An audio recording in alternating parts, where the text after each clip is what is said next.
Bonjour et bienvenue à tous donc pour un nouveau tutoriel consacré à Cinema 4D. Donc je suis dans la version R20. Et donc aujourd'hui on va donc parler de l'éclairage HDRI et donc de l'illumination globale. Donc en gros j'ai une scène, voilà, avec des tasses, des sous-tasses, des cuillères sur une table. Donc on peut prendre un plan large, voilà notre scène, très simple. Donc on constate qu'il n'y a pas d'éclairage, je n'ai installé aucune lumière. Et donc en fait, on va éclairer cette scène uniquement grâce à une image HDR. Donc brièvement, qu'est-ce que c'est qu'une image HDR?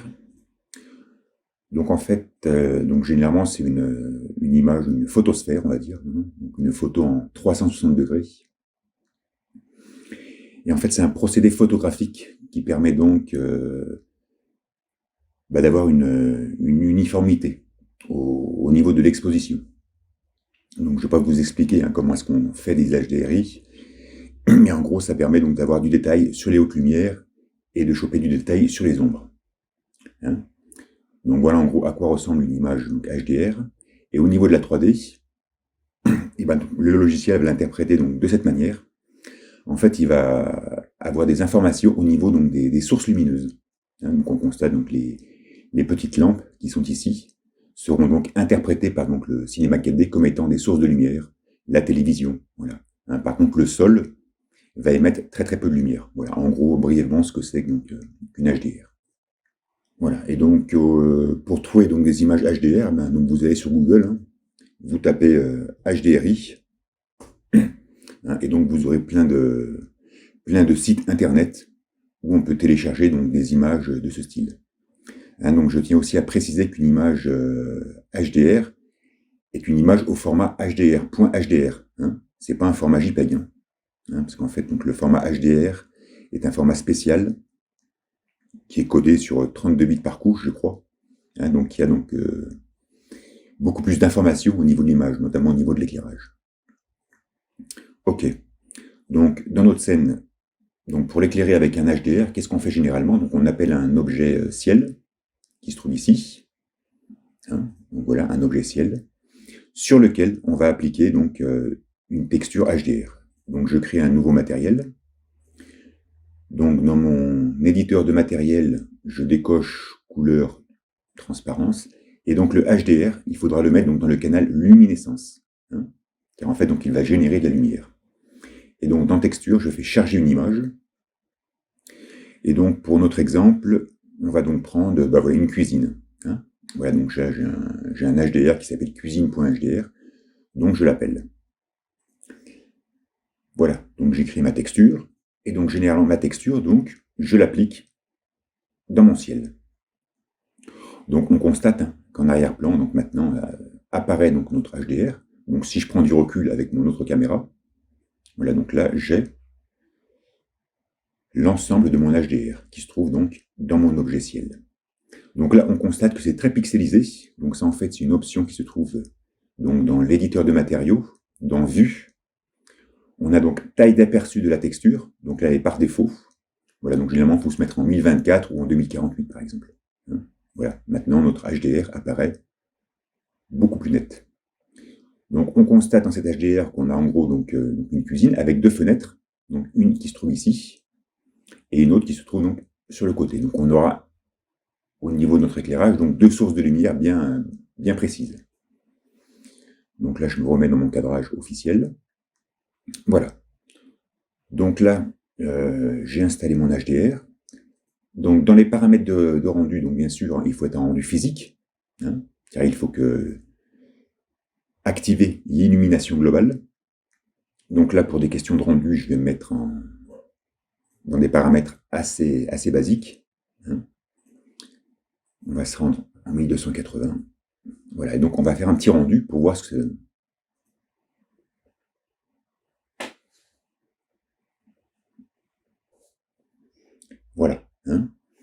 Donc, ce qui est bien donc avec un éclairage HDR, donc c'est que c'est un éclairage qui est très homogène. Et donc, il y a un impact sur la scène, voilà, qui est en totale relation donc avec l'environnement, hein, notamment au niveau des réflexions, de l'éclairage, etc. Cependant, là, on serait en droit de penser, donc ça c'est totalement subjectif, que donc l'impact de l'HDR donc sur la scène, donc sur les tasses, la table, etc., peut paraître un peu faible, notamment par rapport à cette fenêtre qui se trouve en arrière-plan. On pourrait penser que l'éclairage donc qui passe par cette fenêtre devrait avoir beaucoup plus d'impact, hein, notamment donc sur les reflets spéculaires de la tasse. Or, en l'occurrence, bah voilà, ici c'est ce que l'on obtient.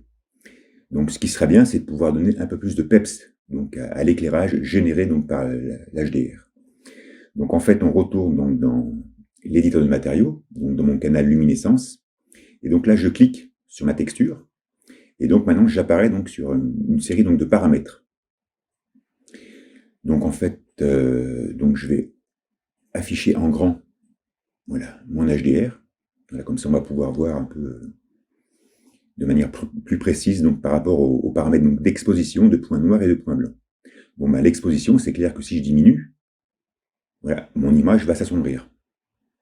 Hein, donc, c'est-à-dire que l'éclairage va être moins violent. OK? Par contre, si je mets exposition à 1, voilà, donc là maintenant, je vais avoir un éclairage assez fort. Hein. Ensuite, les points blancs. Donc, si je vais dans une valeur inférieure à 1, et bien en fait, ce que je fais, c'est que je vais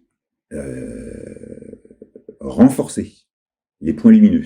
Donc là, on constate que quand je baisse donc la valeur de points blancs, c'est uniquement les blancs qui se trouvent au niveau de la fenêtre et au niveau des ampoules sur le plafond. Voilà, c'est vraiment cette valeur-là qui va augmenter. Ok? Donc en fait, en jouant sur les points blancs, je vais uniquement jouer donc sur les sources de lumière officielles de l'image, hein, sans pour autant modifier donc l'exposition globale de l'image. Voilà. Et par contre, donc, si je vais dans des valeurs supérieures à 1, donc là, je fais l'inverse. Je vais donc minimiser l'importance de ces sources de lumière. OK? Et après, donc, au niveau donc, des points noirs, et ben là, si j'augmente la valeur, et ben en fait, c'est toutes les parties sombres, on va dire, et ben vont se mettre beaucoup plus sombres. Donc, généralement, quand on touche ce paramètre-là, point noir, c'est pour avoir un éclairage plus contrasté, on va dire. Et plus saturé aussi, car ça modifie énormément la saturation d'image. OK?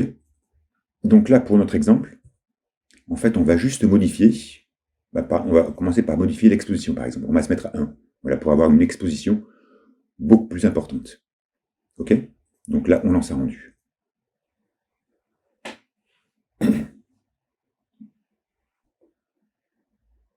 Voilà. Hein, donc, voilà ce qu'on avait donc avec une HDR normale et avec celle surexposée. Hein, donc, on constate que l'éclairage de ma scène a bien changé. Hein. Il y a beaucoup plus d'importance, beaucoup plus de peps. Par contre, le problème, c'est que l'image de fond aussi est surexposée. Hein. Donc en fait, l'objectif, l'intérêt, on va dire, ce serait d'avoir un éclairage avec l'HDRI surexposé, tout en gardant le fond de l'HDRI normal. Hein. Et donc pour ça, on va procéder à un petit truc. Donc en fait, j'appelle une sphère, voilà, que je vais mettre un rayon assez important, donc là en l'occurrence 5000. Hein. Pour le luxe, on va aussi augmenter les segments, voilà. Et donc en fait, c'est sur cette sphère, donc en fait cette sphère, que je vais renommer tout de suite, on va l'appeler HDR.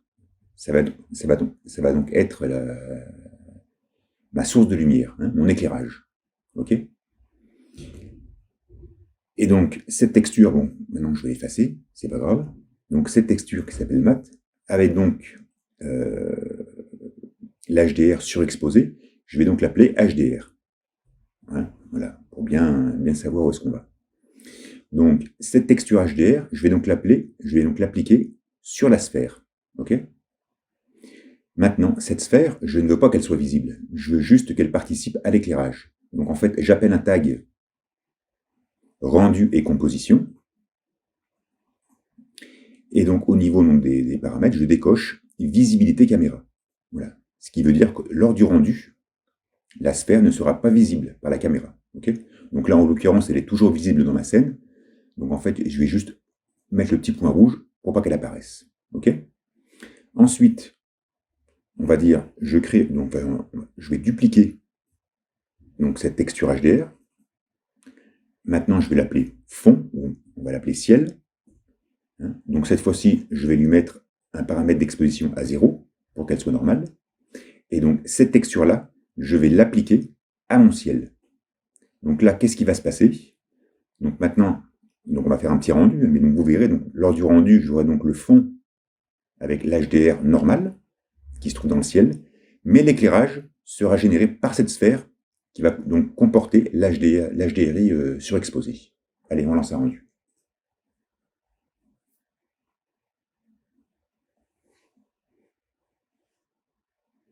Voilà.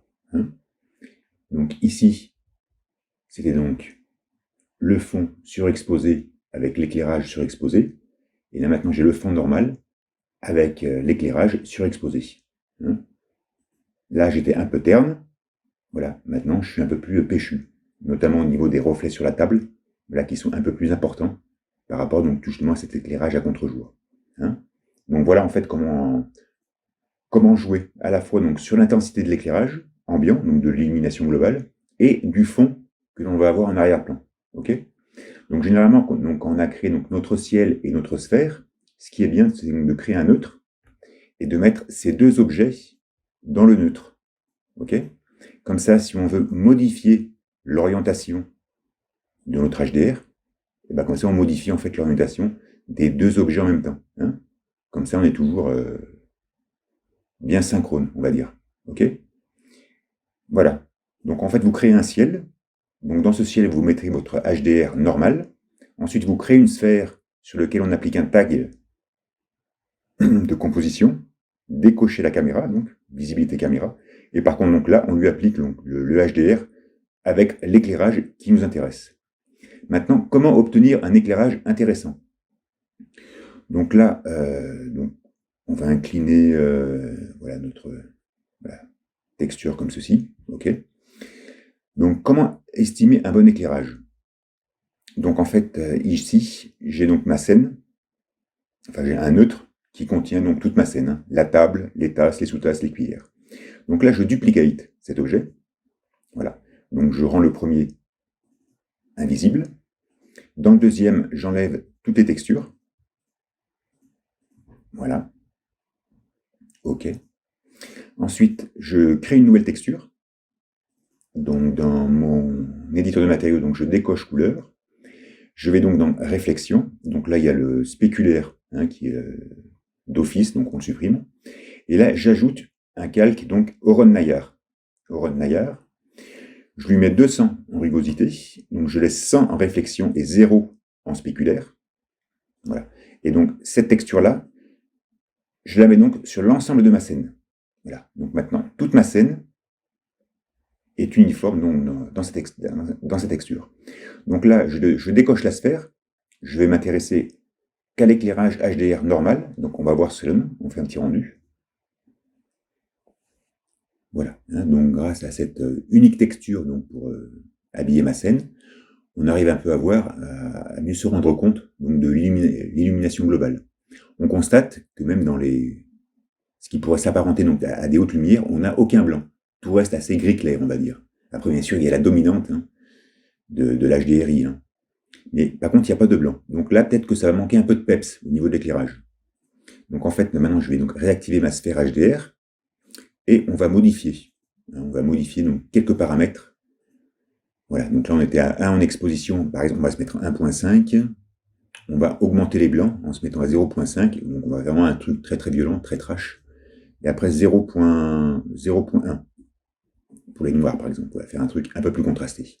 Voilà. Et donc là, on lance un rendu. Bon. Donc là, c'est clair que tout est cramé. Donc là, en l'occurrence, ça veut donc dire donc, que notre éclairage HDR n'est pas optimal, n'est pas correct. Donc là, c'est vrai que j'avais volontairement exagéré les paramètres. Mais en fait, voilà, après, il faut trouver le bon compromis. On va se mettre par exemple 0.5 en termes d'exposition, 0,6 pour les blancs, et puis 0,05 pour les noirs. Voilà, on va rester comme ça. Et maintenant, on va voir ce que ça donne. Voilà. Donc là, au niveau de l'éclairage, hein, on constate que pour les hautes lumières, c'est déjà un peu plus blanc par rapport à tout à l'heure. Là, c'était quand même assez gris. Donc on pouvait pas en conclure que le HDR était bien paramétré, alors que là, c'est déjà un peu mieux. On a déjà un meilleur éclairage. Donc bien sûr, hein, cette technique, c'est uniquement pour avoir une idée hein, de comment réagit l'illumination globale. Après, tout va dépendre beaucoup des textures que vous allez appliquer sur vos objets. Hein. Si vous mettez une texture très sombre et très mate sur vos tasses, c'est clair que je pense qu'il va falloir un peu booster le HDR, l'exposition. Hein. Et voilà, disons que cette technique, ça permet d'avoir un peu une idée sur la manière dont l'éclairage va répercuter donc sur notre scène. Voilà. Donc là, je me remets avec ma scène texturée. Et donc maintenant, imaginons donc, que je veux changer mon HDRI, donc mon image. Donc j'appelle mon éditeur de matériaux et je sélectionne donc les deux textures qui comportent le HDRI. Voilà. Et donc là, dans texture, je vais donc charger un nouveau fichier. Voilà. Donc là, on peut chercher. Là, par exemple, voilà, j'ai une texture en extérieur avec un éclairage solaire, par exemple. Donc on va appeler celle-ci. Hein. Donc automatiquement, cette texture va s'appliquer donc hein, sur la sphère et sur le ciel. Hein. Donc voilà ma texture. Donc grâce au neutre, je peux modifier l'orientation. Hein. Voilà, par exemple, on va se mettre comme ceci, avec un éclairage sur la gauche. Et donc là, on lance un rendu pour voir à quoi ça ressemble.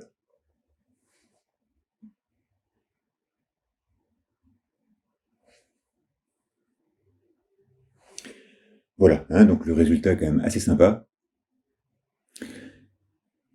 Hein, avec une lumière donc assez rasante, les ombres portées. Hein, on constate qu'on peut donc avoir des ombres portées avec des HDR, il n'y a aucun souci. Voilà, un éclairage assez péchu, voilà, bien en harmonie avec l'environnement. Voilà, je trouve ça quand même assez cool. Là, on va juste faire un dernier petit test. Donc pareil, hein, j'appelle mon éditeur de matériaux, je sélectionne ma sphère, enfin mon ciel et mon HDR, et donc là on va changer on va changer de HDR, et donc là on va se mettre dans quelque chose de nocturne. Voilà, là j'ai une texture, une HDR nocturne qui est assez sympa. Voilà. Donc grâce à la caméra grand angle, voilà, donc je vais définir, on va dire, l'inclinaison. Voilà, donc là je modifie l'inclinaison pour voir un peu où se trouvent les sources de lumière. Voilà, donc on constate qu'il y a un coucher de soleil. Donc pareil, le coucher de soleil, on va le mettre donc sur la gauche, voilà, pour avoir un éclairage latéral.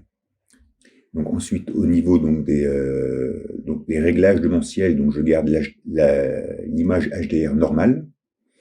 Par contre, au niveau donc de mon éclairage, donc la texture qui se trouve sur ma sphère, donc là on peut modifier éventuellement quelques paramètres. Voilà, on va modifier les blancs. Voilà, faire un truc un peu plus violent. Voilà, légèrement. Hein. C'est pas la peine de trop jouer sur ces paramètres après. Voilà, et là, donc on va lancer un rendu. Voilà. Donc là, l'éclairage est sympa, mais bon, j'ai l'impression, enfin, on pourrait penser aussi que ça manque un peu de violence, donc au niveau donc de l'éclairage HDR. Donc je retourne dans HDR. Voilà. Et donc là, on va se mettre en 1, par exemple. Voilà. Donc, quand je mets une exposition à 1, donc on constate que toute l'image s'éclaircit. Donc en fait, là, je vais augmenter un peu les points noirs. Voilà. Hein, donc je rappelle hein, que lorsqu'on augmente les points noirs, voilà, on va baisser les points blancs aussi, hein, notre image est beaucoup plus saturée et contrastée. Hein, voilà. Donc là, on va essayer avec cet éclairage pour voir. Voilà. Hein, donc là, c'était avant. Donc c'est vrai que c'était un peu sombre. Et après, donc là, j'ai un éclairage un peu plus péchu, un peu plus intéressant. Par contre, donc, comme j'expliquais, hein, quand on modifie un peu les points noirs et les points blancs, l'image sature énormément. Et donc on constate, hein, notamment au niveau du bleu, il est quand même très très violent, très très saturé. Hein, quand je précise, hein, donc la sphère qui joue donc le rôle donc d'éclairage, hein, de la scène, c'est aussi cette sphère qui va se réfléchir sur les objets. Et donc en l'occurrence là, la HDR donc de ma sphère est quand même assez saturée, assez contrastée. Hein, donc les réflexions, ça se ressent dans les réflexions. Donc là en fait, ce qu'on peut faire maintenant, donc on constate qu'au niveau de l'éclairage, on est bon. Par contre, c'est au niveau de la saturation, quoi. Ça sature beaucoup trop. Donc on va donc dans notre éditeur de matériaux, voilà. Et donc quand je suis donc ici là, donc sur la petite flèche, voilà, j'appelle calque. Hein. Donc maintenant j'ai un calque, donc je rentre à l'intérieur de mon calque. Hein, donc là j'ai mon image HDR. Et donc dans effet, j'ai donc teinte, saturation, luminosité. Voilà. Et donc dans saturation, par exemple, je vais mettre -15. Voilà, donc on peut voir hein, -20. Voilà. -20, c'est ouais, donc on va rester à -15, c'est bien. Voilà, -15. Et donc là, on va lancer un rendu. Voilà, hein. Donc avant, après. Voilà, donc on constate quand même que voilà, mon éclairage est beaucoup moins saturé, quoi. Hein, voilà, c'est voilà, un peu pastel, on va dire. C'est un peu plus cool. Voilà. Donc en gros, hein, donc généralement, hein, au niveau donc, de l'HDR, qui va donc s'occuper donc de l'éclairage de la scène, faut éviter de toucher les points noirs, hein, donc ça faut laisser à 0. Voilà. Et après, jouer minutieusement avec l'exposition et les points blancs, hein, voilà, pour augmenter un peu l'intensité de l'éclairage. Voilà, en gros, donc, pour une petite introduction donc, à l'éclairage donc, HDR sur Cinema 4D. J'espère que ça vous a plu. Je vous remercie infiniment d'avoir suivi jusqu'au bout. Et je vous dis à la prochaine. Ciao, ciao.